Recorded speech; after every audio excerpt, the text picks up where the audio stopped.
بھارت کس چیز کی تیاری کر رہا ہے؟ مظہر برلاس صاحب، کیا لگ رہا ہے آپ کو؟ لیجیے، بھارت ایک بڑی جنگ کی تیاری کر رہا ہے۔ میں نے ان دنوں میں بھی کہا تھا جب پاکستان اور انڈیا کی جنگ ہوئی جس میں پاکستان نے فتح حاصل کی تھی، ان دنوں میں بھی یہ میں نے کہا تھا کہ بھارت چین سے نہیں بیٹھے گا۔ اس کی دو چار بڑی وجوہات ہیں۔ دیکھیے، پہلی وجہ یہ ہے کہ بھاجپا کے سامنے اس کی سیاسی لاش پڑی ہوئی ہے، تو وہ اپنی سیاسی لاش کیسے دیکھیں؟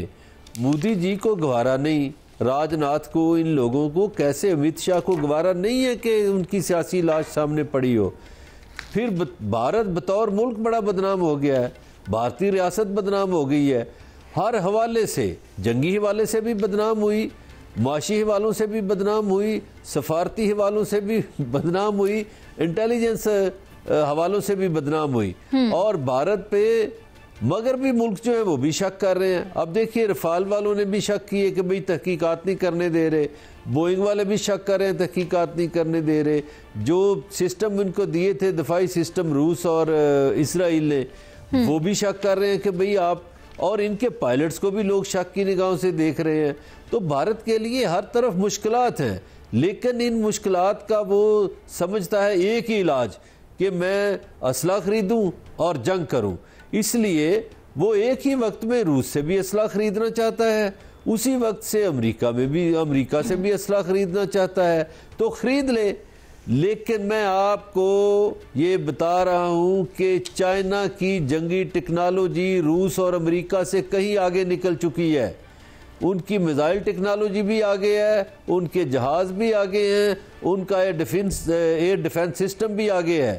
اس لیے بھارت جو مرضی کر لے، اب اگر اسلحہ بھی لے لیں تو بہادری کہاں سے لائیں گے؟ ان کے پائلٹس ہی اس قابل نہیں ہیں کہ وہ جہاز اڑا سکے۔ پھر ان کو ٹیکنالوجی میں جو مات دی ہے وہ بھی اثر انداز ہو رہی ہے بھارت پہ۔ تو بھارت اس وقت سفارتی طور پر تنہائی کا شکار ہے، سیاسی طور پر بھی تنہائی کا شکار ہو رہا ہے۔ کبھی وہ ایک بلاک کی طرف دیکھتا ہے، کبھی دوسرے بلاک کی طرف دیکھتا ہے، کہیں ایک طرف تو اس کو جانا پڑے گا، اور معاشی لحاظ سے بھی کمزور ہوتا جا رہا ہے۔ بھارت کے اندر جو سیاست ہے وہ بھی بی جے پی کو مشکلات کا سامنا ہے، اور بھارت کے اندر جو آزادی کی تحریکیں ہیں وہ بھی زور پکڑ رہی ہیں۔ میں تو اگلے 2-3 سال میں متحدہ ہندوستان دیکھ ہی نہیں رہا، میں تو اس میں سے 5 نئے ملک بنتے ہوئے دیکھ رہا ہوں۔ ٹھیک ہے، یعنی آپس میں ہی کافی تضادات ہوں گے۔ ویسے ہم نے جو سٹیٹمنٹ سنی ہے، بھارت کے اپنے ہی اندر سے بھارت کی شکست کو تسلیم کیا جا رہا ہے۔ میں چاہتی ہوں سلمان عابد صاحب، آپ مجھے یہ بتائیں کہ رافیل کی ناکامی تو پوری دنیا نے دیکھی، پھر اس کے بعد بھارت جو ہزیمت اٹھا رہا ہے وہ بھی سب دیکھ رہے ہیں، لیکن بھارت جو جنریشن 4.5 یا 5th جنریشن کے جیٹس خریدنے کی تیاری کر رہا ہے، SU-57 ہو، SU-35 ہو، تو پاکستان اس کا مقابلہ کرنے کے لیے کیا کر رہا ہے؟ پاکستان اس کا جواب کیسے دے گا؟ دیکھیے، ایک جواب تو پاکستان نے دے دیا نا حالیہ پاک بھارت کشیدگی کا کانٹیکس میں، اور دنیا یہ کہہ رہی تھی کہ پاکستان بہت کمزور بنیادوں پہ کھڑا ہے۔ پاکستان نے اپنے آپ کو ایک ایسی جگہ پہ لا کے کھڑا کر دیا جہاں آج بھارت کی پریشانی جو ہے وہ بھارت بھی دیکھ رہا ہے اور دنیا بھی دیکھ رہی ہے۔ دیکھیے، یہ جو جنگی جنون پر مبنی نظام ہے نا، جس میں بھارت شکار ہو چکا ہے، اور وہ مسئلے کا حل سیاسی حل تلاش کرنے کی بجائے جنگوں کے ذریعے جو مسئلے حل کرنا چاہتا ہے نا، اس کی وجہ سے بھارت کے اندر یہ جنونیت آ گئی ہے کہ ہم جتنا زیادہ اسلحہ خریدیں گے اتنا زیادہ ہم طاقتور ہو جائیں گے اور اپنے دشمن پر ایک نفسیاتی برتری حاصل کر لیں گے۔ حالانکہ حالیہ ناکامی کے بعد بھارت کو یہ ریلائزیشن کرنی چاہیے تھی کہ یہ جنگیں مسئلوں کا حل نہیں ہے، اس کو پاکستان کے ساتھ ایک پرامن سیاسی حل تلاش کرنا چاہیے تھا، لیکن اب وہ نہیں کر رہا، اب وہ پھر جا رہا ہے۔ اور میں نے آپ ہی کے پروگراموں میں کہا تھا کہ بھارت بڑی شدت کے ساتھ پراکسی وار کو لیڈ کرے گا پاکستان کے اندر، افغانستان تناظر کے اندر بنیاد بنا کر پاکستان اپنے اس میں بلوچستان کے اندر۔ اب وہ ہو رہا ہے، اچھا جی بالکل، اب وہ ہو رہا ہے۔ اب سوال یہ ہے کہ پاکستان کیا کرے گا؟ پاکستان کو ایک جوابی حکمت عملی یہ اختیار کرنی ہے، ایک تو یہ سارا پاکستان وہ کانشیس رہے انڈیا کے اس جنونی جنگی وار سسٹم کے ساتھ جو بھارت کر رہا ہے، اور دوسرا سفارتی سطح کے اوپر اپنا مقدمہ اس انداز سے لے کر چلے کہ جہاں بھارت کو ہزیمت اٹھانی پڑے، بھارت کو پتہ چلے کہ دنیا کے اندر اس کا جو بیانیہ ہے، پولیٹیکل بیانیہ، پولیٹیکل نیریٹو، یہ جنگی جنون پر جو نیریٹو ہے وہ سیل ہونے والا نہیں ہے، وہ سیل نہیں ہو رہا، اور دنیا پاکستان کو ایک اور تناظر میں دیکھ رہی ہے اور بھارت کو ایک اور تناظر میں دیکھ رہی ہے۔ تو پاکستان کو سفارتی جنگ بھی لڑنی ہے, پاکستان کو ابلاغ کی سطح پہ بھی جنگ لڑنی ہے, پاکستان کو ڈیفینسو سطح پہ بھی جنگ لڑنی ہے, اور پاکستان کو اپنے انٹرنل مسائل کے حل کے لیے بھی جنگ لڑنی ہے. ان چیزوں کو بنیاد بنا کر پاکستان آگے بڑھے گا تو بہتری. اچھا, جہاں تک ہم سفارتی محاذ کی بات کر رہے ہیں, میں چاہتی ہوں سائرہ جی آپ کی طرف آؤں. آپ دیکھیں بھارت نے پوری دنیا میں جو منجن بیچنے کی کوشش کی تھی نا, وہ منجن نہیں بکا. اور اس کے علاوہ آپ دیکھیں برازیل کے ساتھ جو ان کا معاہدہ ہونا تھا وہ بھی منقطع ہو گیا. آکاش میزائل ڈیفنس سسٹم کی ڈیل بند ہو گئی ہے. بھارت کے منہ پہ یہ ایک اور چپیڑ عالمی سطح پر پڑی ہے. تو آپ مجھے یہ بتائیں, کیا جذبہ ایمانی خرید کر حاصل کیا جا سکتا ہے؟ اگر ایسا ہو سکتا ہوتا تو بھارت جیت چکا ہوتا. نہیں, بالکل صحیح کہہ رہی ہیں. اس سے پہلے برلاس صاحب نے یہی کہا نا کہ وہ بس سب ٹیکنالوجی خرید تو لیں گے, تو وہ پنجابی میں وہ جگرا کہاں سے لے کر آئیں گے, وہ پائلٹ کہاں سے لے کر آئیں گے. تو وہ ساری بات یہیں پر ہی آ کے ختم ہو جاتی ہے. ویسے آپ نے جو 5th جنریشن یہ جو تمام چیزوں کا ذکر کیا تھا کہ رشیا اور امریکہ سے ڈیل ہو رہی ہے, وہ میرے خیال میں ان کے جو ڈیفینس سیکرٹری ہیں انہوں نے اس کو ڈینائی کیا ہے کہ ایسی کوئی ڈیل نہیں ہو رہی. تو باقی ساری گفتگو سلمان عابد صاحب نے, برلاس صاحب نے, آپ نے مطلب سارا وہ کر تو دیا کہ ہر محاذ پر اس کو منہ کی کھانی پڑی. اس نے جو منجن بیچنے کی کوشش کی, جو چورن بیچنے کی کوشش کی, جو کہ دنیا سمجھتی تھی, لیکن وہ کہتے ہیں کہ ہر دفعہ وہ یہی بات, وہ پلوامہ اٹیک ہو یا پہلگام کا واقعہ ہو یا پہلے بھی جتنے بھی ان کے وہاں پر ہوئے, تو وہ تمام الزامات پاکستان پہ ڈالنے کی کوشش کرتا ہے. لیکن الحمدللہ میرے خیال میں اب دنیا کو سمجھ آ گئی ہے, اور جو اس آپریشن سندور اور ہمارے بنیان المرصوص میں جو ہماری افواج کا اور ہماری اسپیشلی ایئر فورس کا جو کردار تھا وہ سب کے سامنے تھا. انشاءاللہ تعالیٰ ہر محاذ پہ ان کو منہ کی کھانی پڑے گی.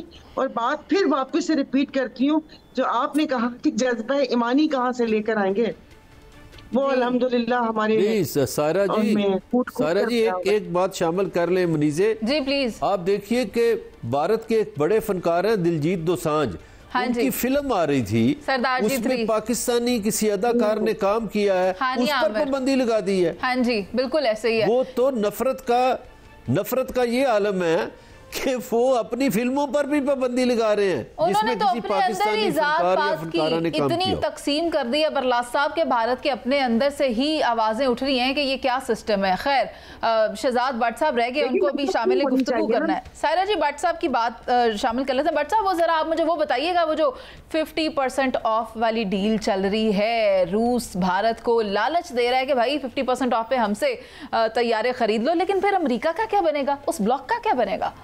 منیزہ درست فرما رہی ہیں آپ نے, ہانیہ والی بات بھی ٹھیک کی ہے, آپ کی شکل بھی تھوڑی سی ہانیہ سے ملتی ہے, اس لیے آپ کو ہانیہ بڑی یاد رہی ہے. لیکن میں کہنا یہ چاہتا ہوں کہ 2025 سال 2025 تاریخ میں لکھا جائے گا, سنہری حروف سے لکھا جائے گا. کیوں لکھا جائے گا؟ اور میں پچھلے 20 سال سے دیکھ رہا ہوں ٹی وی اینکرز کو اور مظہر برلاس جیسے بڑے جو کالم نگار ہیں پاکستان کے, وہ بھی لکھ رہے ہیں. آج مظہر برلاس صاحب کی آپ ذرا گفتگو دیکھیں, کیا خوبصورت گفتگو تھی. کہتے ہیں کہ پاکستان نے بھارت کو تمام محاذ پر برباد کر دیا, اسے تہس نہس کر دیا. یہ ساری باتیں مظہر برلاس صاحب, اگر یہ ٹھیک ہے کہ یہ بالکل ہم 65-71 سے اس وقت بڑے مورال پہ کھڑے ہیں, تو یار خدا کا واسطہ ایک ٹویٹ ہی کر دے اسٹیبلشمنٹ اور حکومت کے لیے کہ یار اس حکومت نے برباد کر دیا. استاد محترم ایک ٹویٹ آج کرنا ضرور ہے. اب میں چلتا ہوں باس کی بات پر. برلاس صاحب ٹویٹ کر دینا آج. سوال یہ ہے, نہیں جی پلیز, میں نے شاباش پاکستانی حکومت کو نہیں دی, میں نے کہا کہ انڈیا ہو گیا ہے. آپ کیسے ہوا بھائی؟ وہ منیزے نے کیا, میں نے کیا ہے. نہیں, جنگ ہم نے جیتی ہے. ہم کون ہیں؟ دیکھیں اب ایک منٹ جو برازیل انڈیا کے دفاعی پیکٹ سے نکلا ہے تو اس میں تو انڈیا کا قصور ہے. بنگلہ دیش ان کے دفاعی معاہدے سے نکلا, انڈیا کا قصور ہے. سری لنکا مظہر برلاس صاحب کیا ہوگا یار, آپ سینئر موسٹ آدمی ہیں, ایسے نہ کیا کرے. بنگلہ دیش, سری لنکا, وہاں سے برازیل میں مار پڑی ہے, وہاں سے فرانس میں مار پڑی ہے. یہ سفارتی محاذ پر ساری شکست ہوئی ہے, یہاں تک ٹھیک ہے. and the credit goes to Pakistani government and Pakistani establishment. آگے چلتے ہیں, جو سوال منیزے نے بڑا اہم کیا تھا. اچھا میں نہیں مننی گورنمنٹ، اور یار کی ایسی 22 پیپل کیوں ہیں؟ سر ہم پتہ نہیں کس بحث میں پڑ گئے ہیں، ہم افواج پاکستان کہنا چاہتے ہیں. ہم تو سیدھی سی بات کر رہے ہیں، پتہ نہیں کیوں ٹوک دیتے. اچھا منیزی آپ کے سوال کا جواب دینے کی اجازت دیں مجھے. میں یہ عرض کر رہا تھا کہ اب بھارت کے پاس 2 آپشن ہے. پہلی آپشن ہے کہ لڑاکا طیارے F-35 لے لے یا رشیا سے لے لے Su-57. جو منیزی نے پوچھا تھا کہ 50% ڈسکاؤنٹ پر رشیا دے رہا ہے بھارت کو، کیوں پپیل کا پتر ہے اس کا، وہ 50% ڈسکاؤنٹ پہ دے رہا ہے. اور بھائی اس کا سودا نہیں بک رہا رشیا کا، سودا بکے گا چائنا کا، اور چائنا سودا بیچے گا پاکستان کے ساتھ. پروڈکٹ بنانا بہت بڑا کام ہے، پروڈکٹ کو سیل کرنا اس سے بڑا کام ہوتا ہے. یہ پاکستانی شہزادے جو ہے پائلٹ، یہ اس کی پروڈکٹ کو لے کے جب ہوا میں آتے ہیں تو پھر سودا بکتا ہے. اور آخری بات کر دوں، جو تیاری پاکستان نے کر لی ہے، اب سمپل سی بات ہے ناظرین یاد رکھیے گا، J-20 J-35 2 گلا نے. J-20 چائنا نے اپنے لیے بنایا ہے، اور J-35 لیٹسٹ 5th جنریشن کا اعلیٰ جہاز وہ پاکستان کو دیا جائے گا. اور یہ ساری لڑائی ہونی ہے آسمان پر، اور دور سے ہی. تو 3 کلومیٹر پہ ہے، میں 4 کلومیٹر پہ ہوں، میں نے وہیں سے فائر مارنا ہے. پاکستان نے کر لی ہے تیاری، اور بھارت کو اس وقت سمجھ نہیں آ رہی. جو مرضی کر لے منیز، جو مرضی کہہ لے، اللہ پاک نے ہمارے پاکستان کو عزت دے دی. ایگزیکٹلی ایسے ہی ہے. لیکن بات یہ ہے کہ بات شامل کر لیں. واٹس ایپ دیکھیں، ابھی انگلینڈ میں ہو رہی ہے ملٹری نمائش، انڈیا کی وہاں کوئی چیز نہیں جا رہی، لیکن پاکستانی جہاز کو وہاں نمائش میں پیش کیا جا رہا ہے. آپ دیکھیے نا، یہ پاکستان کی کامیابی ہے، ہم تو کہتے ہیں کامیابی ہے. ایک اور بات یہ بٹ صاحب نے کہا نا کہ چائنا کا جو ہے اسلحہ، دیکھیے جو اسلحہ بنانے والے ہوتے ہیں وہ صرف ملکوں تک محدود نہیں رکھتے، ان سے جو بھی لینا چاہے گا وہ ان کو بیچنے کے لیے ہمیشہ سے تیار ہوتی ہے. مارکیٹ تو ہمیشہ سے لوگوں کو دیکھتی ہے، آج پاکستان لے گا، کل کوئی اور ہندوستان لے گا، کوئی اور لے گا. تو یہ اسلحے کی دوڑ جو ہوتی ہے نا، جس میں کل تک امریکہ کی بالادستی تھی، چائنا اس میں اپنی بالادستی حاصل کرنا چاہتا ہے، تو وہ صرف پاکستان تک محدود نہیں ہوگا. بٹ صاحب جو مرضی خریدنا چاہے وہ خرید لے.